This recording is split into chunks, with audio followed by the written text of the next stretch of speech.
மற்றவர்களை உங்கள் நினைவாகவே இருக்கச் செய்யும், உங்கள் மீதான ஈர்ப்பை அதிகரிக்கவும் உதவும் சில உளவியல் ரீதியான மற்றும் நடைமுறை வழிகள் என்ன அப்படிங்கிறத இந்த வீடியோல பார்க்கலாம். ஸ்கிப் பண்ணாம ஃபுல்லா பாருங்க. அப்பதான் நான் என்ன சொல்லியிருக்கேன் அப்படிங்கிறது புரியும். ஓகேங்களா? ஃபர்ஸ்ட் ஒன் வந்து புஷ் அண்டு புல் தந்திரம். இடைவெளி விடுதல். எப்போதும் அவர்களுக்கு கிடைக்கும்படி, அதாவது அவைலபிளா இருக்கக்கூடாது. நீங்கள் எப்போதும் பேச தயாராக இருந்தால் உங்கள் மதிப்பு குறையக்கூடும். அவ்வப்போது சிறிய இடைவெளி விடுங்கள். நீங்கள் இல்லாத நேரத்தில்தான் அவர்கள் உங்களை அதிகம் நினைப்பார்கள். செகண்ட் ஒன், உங்கள் வளர்ச்சியில் கவனம் செலுத்துங்கள். உங்களை நீங்கள் மெருகேற்றிக் கொள்வதுதான் மிகப்பெரிய ஈர்ப்பு. உங்கள் வேலை, உடல் நலம் மற்றும் ஆளுமை திறனை வளர்த்து கொள்ளுங்கள்.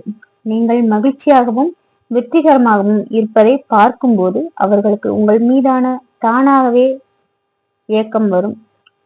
தேர்ட் ஒன், மர்மத்தை உருவாக்குங்கள். உங்களை பற்றிய எல்லா விஷயங்களையும் ஒரே நாளில் சொல்லிவிடாதீர்கள். உங்களிடம் இன்னும் ஏதோ ஒரு விஷயம் இருக்கிறது என்பதை அவர்கள் உணர வேண்டும். அந்த தேடல் அவர்களை உங்களை பற்றி யோசிக்க வைக்கும். ஃபோர்த் ஒன், தரமான நினைவுகளை உருவாக்குங்கள். அவர்களுடன் இருக்கும்போது மிகச்சிறந்த நேரத்தை செலவிடுங்கள். நகைச்சுவையாக பேசுவது, சின்ன சின்ன உதவிகள் செய்வது போன்ற நேர்மறையான விஷயங்களை செய்யுங்கள். நீங்கள் பிரிந்திருக்கும் போது அந்த இனிய தருணங்கள் அவர்கள் மனதில் நிழலாகும். ஃபிஃப்த் ஒன், சுயமரியாதை மற்றும் தன்னம்பிக்கை. யாரையும் சார்ந்து இருக்காதீர்கள். உங்கள் முடிவுகளை நீங்களே எடுப்பதும் உறுதியாக இருப்பதும் உங்களை ஒரு வலுவான மனிதராக காட்டும். இந்த தன்னம்பிக்கை மற்றவர்களை உங்கள் பக்கம் ஈர்க்க காந்தம் போன்றது.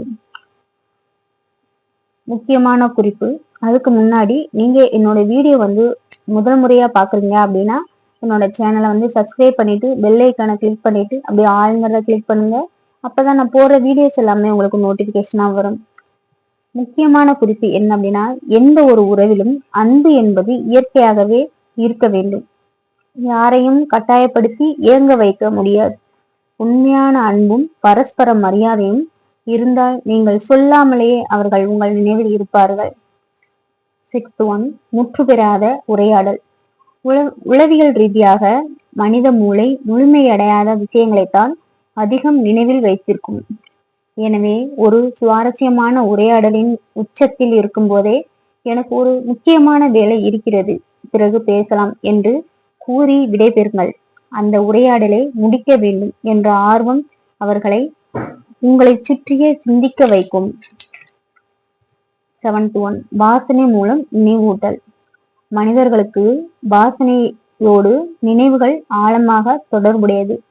நீங்கள் எப்போதும் ஒரு குறிப்பிட்ட பிரத்யேக வாசனையை பயன்படுத்தினால் நீங்கள் இல்லாத இடத்தில் அந்த வாசனை வரும்போது அவர்களுக்கு உடனடியாக உங்கள் நினைவு வரும்.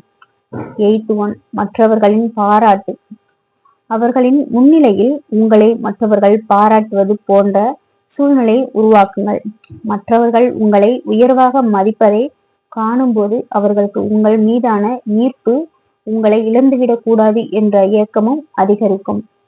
நைன்த் ஒன், கொடுப்பதை குறைக்கவும். அவர்கள் செய்யும் எல்லாவற்றிற்கும் உடனே சூப்பர், அழகு என பாராட்டுவதை தவிர்த்து எப்போதாவது ஒரு முறை மட்டும் மனதார பாராட்டுங்கள். உங்கள் பாராட்டுக்காக அவர்கள் ஏங்கும் நிலை உருவாகும் போது அவர்கள் உங்களை அதிகம் நினைக்க தொடங்குவார்கள். டென்த் ஒன், மௌனத்தின் வலிமை. சில நேரங்களில் வார்த்தைகளை விட மௌனம் அதிகம் தாக்கத்தை ஏற்படுத்தும். ஒரு சிறிய வாக்குவாதம் அல்லது உரையாடலுக்கு பிறகு அமைதியாக இருப்பது அவர் என்ன நினைப்பாரோ என்ற தவிப்பை அவர்களுக்குள் உண்டாக்கும். இந்த வீடியோ உங்களுக்கு பிடிச்சிருந்தா லைக் பண்ணுங்க, கமெண்ட் பண்ணுங்க. இந்த டிப்ஸ் நீங்க எதை ஏற்கனவே முயற்சி செஞ்சிருக்கீங்க அப்படிங்கிறத சொல்லுங்க, அல்லது உங்கள் வாழ்க்கையில யாராவது இப்படி ஏங்க வச்சு அனுபவம் இருக்கா, அதை மறக்காம கமெண்ட்ல சொல்லுங்க. இந்த டிப்ஸ் எல்லாமே ஒரு பக்கம் இருந்தாலும் ஒரே ஒரு விஷயம் செஞ்சா யாரையும் சுலபமாக இருக்க முடியும். அது என்னன்னு அடுத்த வீடியோல சொல்லட்டுமா?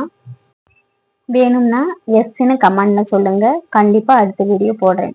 ஓகே, பாய்ங்க.